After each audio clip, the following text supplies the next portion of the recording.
Despite former President Donald Trump offering Comrade Kamala Harris an opportunity to leave the debate and go down to the White House to sign a document to close the border, and being 49 days away from the election, we are here to discuss border updates. Buddy, a lot of people are asking me if they live in a red state or a blue state, should they still be voting for me?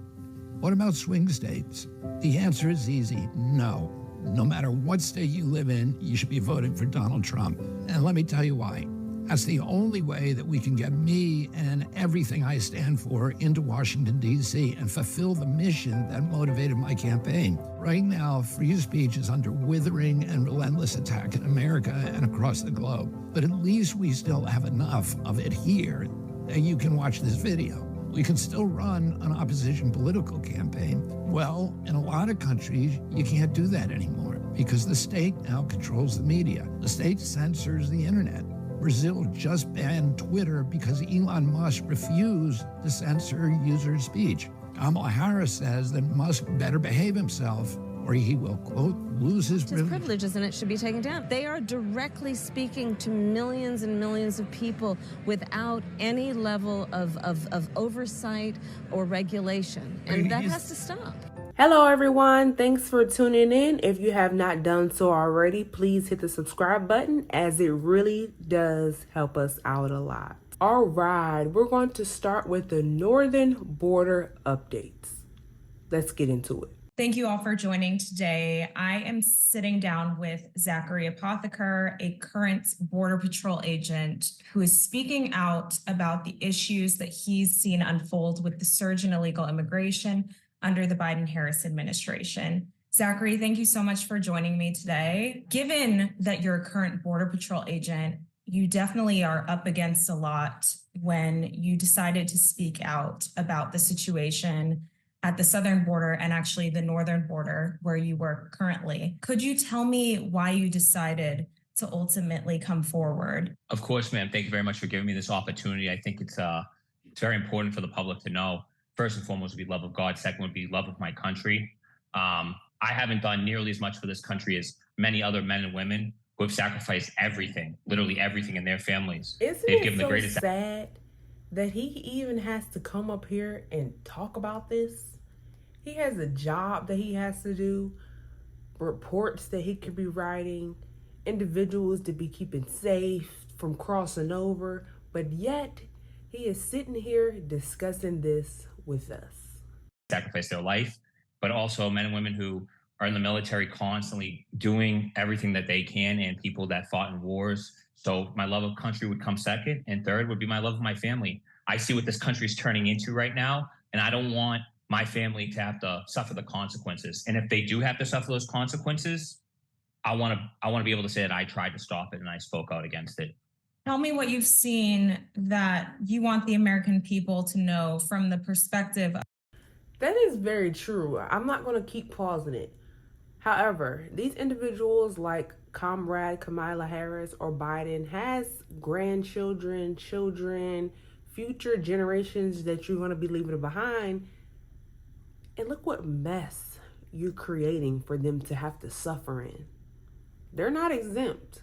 Of a Border Patrol agent, what do you see, from when you were working on the southern border? Because you did start out there and then you moved up to the northern border into one of the hardest hit sectors. So tell me, what were some of the alarm bells that you wanted to share? Well, the biggest one would be no biographical information for children under 14 years old. We see now in the news that's over 300,000 children missing. We don't have any data on them, and we're not checking the addresses that we're sending these children with these people to, and we're not connecting these families. We have no actual proof other than the documents they may or may not give us that these children are with these people. They could be drugged. They could just be forced to say that this is my dad. They could be coming into the country, then leaving the country and being rented out to another family to come. Unmitigate, we're just sending. It's very, very nasty, nasty, evil work. Over 300-something thousand children, and they're not reporting that. They're not reporting that. They're so busy fact checking all of this information that is true. It's coming out being true. But they're sitting here saying they're baseless lies, they're lies. But we have someone who's live and in action. Numerous thousands and thousands and thousands of people into the country, giving them money, giving them plane tickets, not us, but NGOs, non-governmental organizations, giving them resources that really should be going to the American people. I'm an apolitical person, and I just wanted to do my job and protect this country. But when I see people from another country coming here, getting resources beyond what the American citizen can get, that's where I have to draw the line. And then they're going out and committing crimes, and we're still not removing them. And American citizens are being killed. Women are being raped. And I just want to read these 4 names: Kayla Hamilton, Lincoln Riley, Rachel Morin, Jocelyn Nungaray. I'm sure there's more, and if I'm missing you, I'm sorry, but those names haunt me because we're allowing these people to come in, we're encountering them, and we're giving them resources to come into the country and commit crimes. What I want the American people to know is that what you're hearing is basically true. I haven't seen anything more. I don't have any information that you don't know. But what I've seen the amount of people, and it's going to be bad. However bad you think it is now, it's only going to be worse. These people are having children, and they're coming here, and I don't believe it's legal. They're not showing up to their court dates. They're not being removed, and they're getting resources. And they're not showing up there to their court cases. So we're not able to track these individuals. I see why he may say it's going to get bad.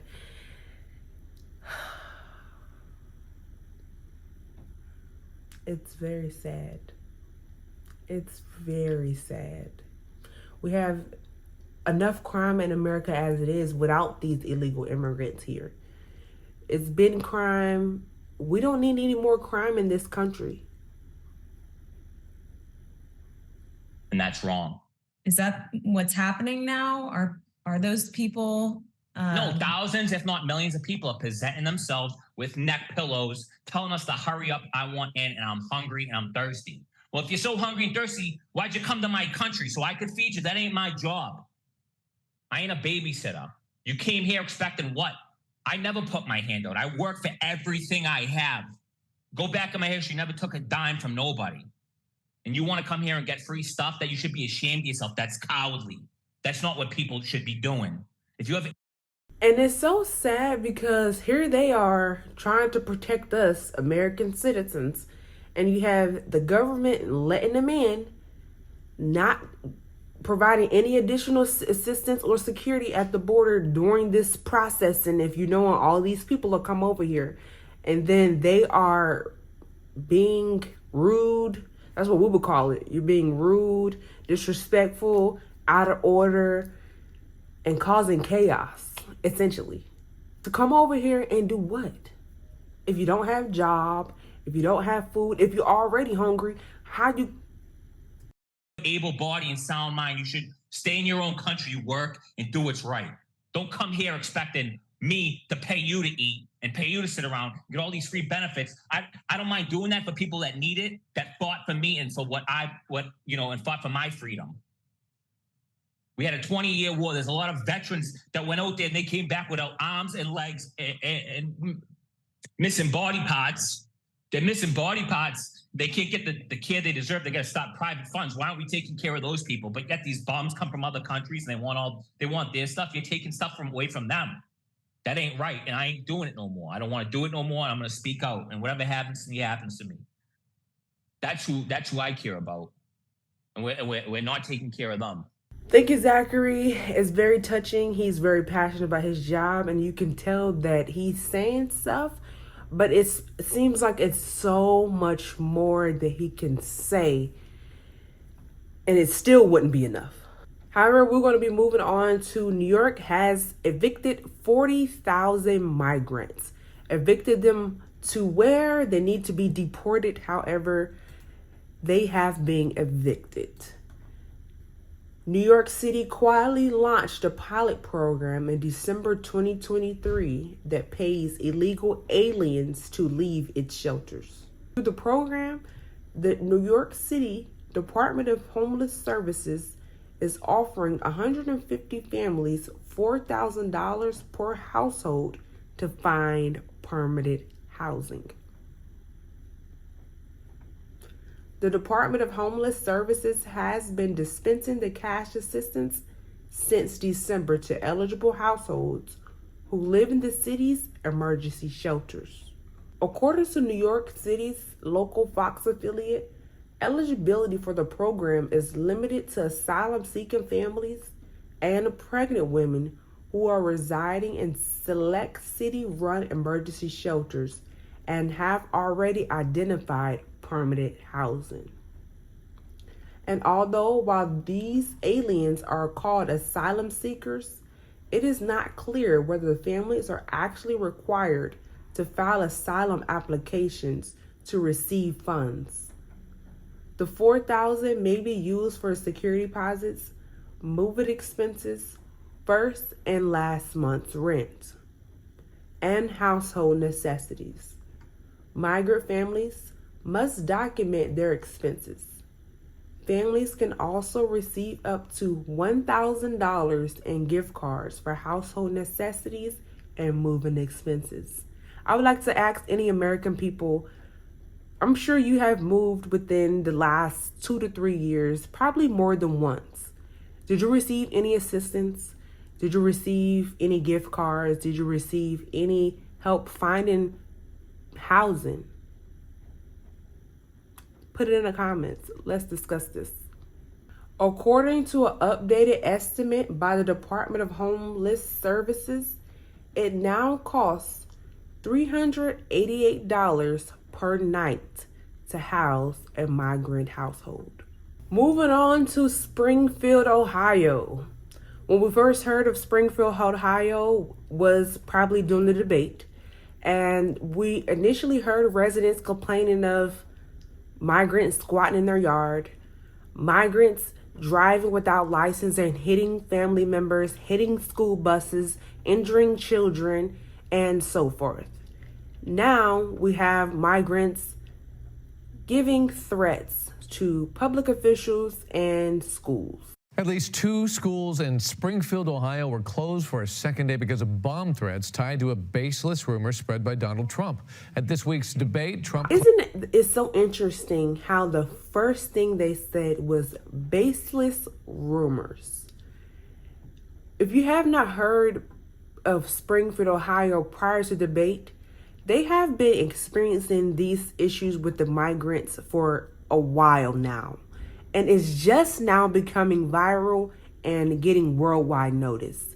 If it wasn't for the debate and Donald Trump spreading baseless rumors, do you think the world will be inquiring more and knowing what's going on in Springfield? Would we?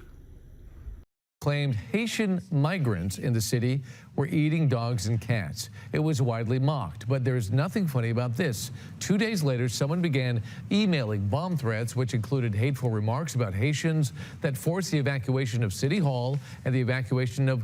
And you know what's also not funny? The fact that you guys have them over here for us even to have to be experiencing this. That's also what's not funny, and that's what started all this in the first place.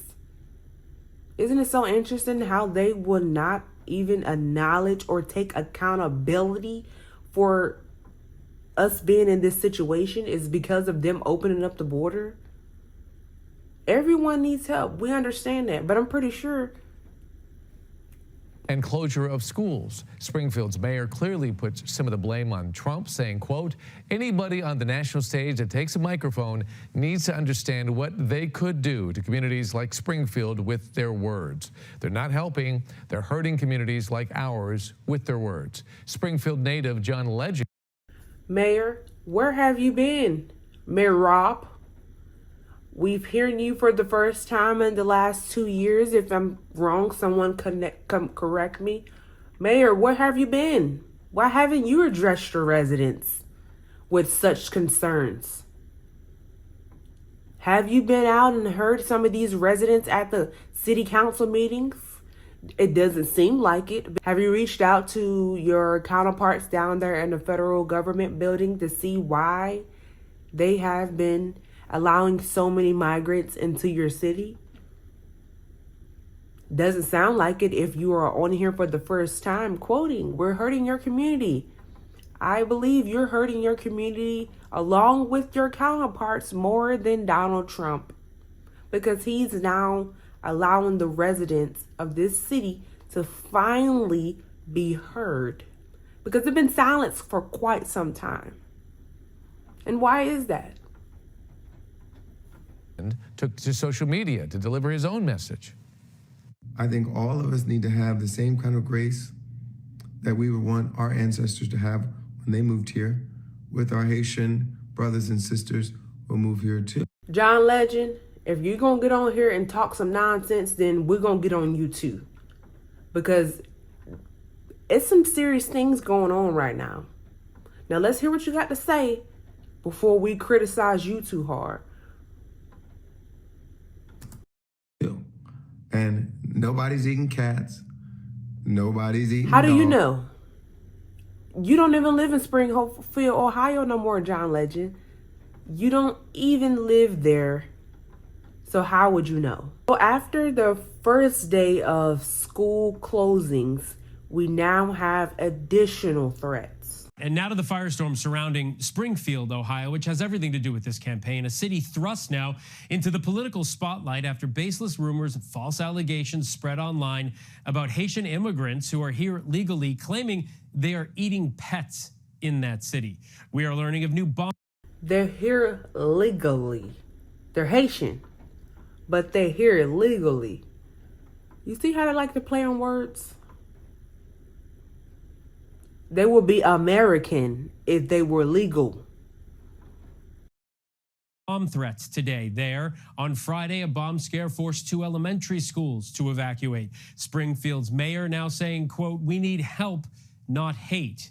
This is a reference to those unproven allegations now being amplified by Donald Trump and his running mate J.D. Vance in the race for the White House. Joining me now, ABC immigration reporter Armando Garcia, live in Springfield, Ohio. Armando, let's start first with this. What more can you tell us about these new threats today? We saw the bomb threat yesterday, and Mayor Rob Rue now is reaching out to the people there. Yeah, well, Phil, this is the third straight day that bomb threats have targeted facilities all around the city today. But guess what? That's what happened when you let illegals inside your country. They're not going to agree with you. They don't have the same understanding and same set of principles and values that we learned as American citizens. So what do you expect? Well, what did they expect? It was 3 medical facilities and 1 unspecified location. All of those buildings were quickly cleared and reopened earlier this morning. Yesterday, I spoke with Mayor Rob Rue. He's pleading with those that are amplifying these unsubstantiated rumors about Haitians in his community to stop. He says that we need help, not hate at this moment. And look, you are in the Rust Belt. Very important to this election. How are the folks there? We really do need help and not hate. Because it seemed like they let them all over here for a war. Hate. We do need help as American people. We need help. These people are taking over or trying to take over our country. We sure do need help. And it's interesting to hear these news reporters, these journalists, frame up this way of saying it. Us American people do need help. Migrants don't need help in our country. They have assistance and resources and a way of living in their country that they need to get back to. They're reacting to all of this, especially the Haitian immigrants who live there. Phil, I quickly learned as I was just driving in here, this is a very small town. It's a town of about 60,000 people, but over the last few years, about 15,000 migrants have settled here in just a few short years. Every single person that I spoke with today said that, yes, this is a town that is grappling with the strain and the stress of rapid population growth, but that it is a friendly city. It is a welcoming city. It was a friendly city. It was all of these things. But it's not anymore because you let 15,000 migrants in this small city of 40,000. Now it's 60,000 because you guys have let all these illegal immigrants in such a small city with not that already many jobs and resources and things like that. It's not like they're bringing extra income or way of means to make the city truly grow economically. So what are we talking about? However, I also spoke with some Haitian migrants today. They say that they're too afraid to leave their home. I'll share with you, Phil. I even spoke to one Haitian gentleman who said that as he was walking over to meet me to interview with me, somebody rolled down the window, stuck their head out, and just yelled Trump at him. After the rumor, this speculation, things get like worse, and you know, people are scared, like people are afraid to go out. With some parents, like for this period of time, they're trying to keep their children home. Like by the time they see how things gonna be, like wait for a couple of weeks to see if things gonna calm down or if things gonna escalate. He sounds like he has been in America for quite some time. These illegal migrants can't speak English. He has been someone who's been in this country for some years with him being able to speak English fluently. The ones that's causing the problems are not him and his family members and cousins that are here, seemingly to either be here on a work visa, here actually legally, or they could have straight up citizenship. But he has been here for some time with him being able to speak. They're playing on our minds. They're trying to. They're dealing with today. I also spoke to police officials, and they said that racist flyers have been creeping up at parks throughout the city. So that's also something that they're investigating. Now we're going to hear from the police in Springfield, Ohio, on what they have to say on how they are providing safety, security of some sort to the American people. That today we will not be taking any questions. Everyone that you see back here standing with me today played a vital role in our response. City of Springfield officials were alerted to a bomb threat by email message this morning at 8:24 a.m. The email was sent to multiple agencies and media outlets. This public safety threat prompted an immediate response from local and regional law enforcement and our public safety partners. We take all threats to public safety seriously, and our primary concern was the safety and well-being of all community members. Due to the serious nature of this threat, all of the occupied buildings were evacuated, and authorities investigated and cleared all facilities listed in the threat with the assistance of explosive detecting canines. Those locations include City of Springfield City Hall, Bureau of Motor Vehicles Springfield Driver's Exam Station, Ohio License Bureau South Side, Springfield Academy of Excellence, and Fulton Elementary School. Out of an abundance of caution, that's really good that they listed where the bomb threats happened, because initially they were only saying that they happened at schools and then it was at city halls, but they did not specify the DMV. The DMV is such an unfortunate situation because they need to be in there seeing how they could sign up for free driving classes. It's sad to see that they are allowing these migrants in here in America, but they did not really fully think about, not even just speaking about crime, but even just as far as them driving, walking, buying things. Like, they have to be educated on how to be a citizen. When people want to be a citizen, it's a process. They have to take a test. It's like their gold book of citizenship. And without them doing that, this is why we have this. A catastrophe, a complicated catastrophe that just doesn't make any sense. Now we're going to be moving on to Colorado. Colorado has been another state, unfortunately, that has had an influx of migrants just taking over and just doing nasty, evil things to the residents and the communities and businesses and so forth. But great news, some things have been happening in the background, and fortunately, we have some great news to report to you. Here at 5, 8 local men who are allegedly part of the notorious and violent Venezuelan gang that's been making national headlines, now behind bars. And Aurora police are searching for 2 others. Fox 31's Matt Morrow here with the new information. Matt. Well, Talia and Jeremy, take a look. Here they are. And new today, Aurora police tell us. Look how beautiful they look. Don't they just look beautiful? Don't they look like they just look so friendly? All 10 here are members of Tren de Aragua, or TDA, and they are now charged with dozens of violent crimes, including kidnapping, child abuse, and attempted murder.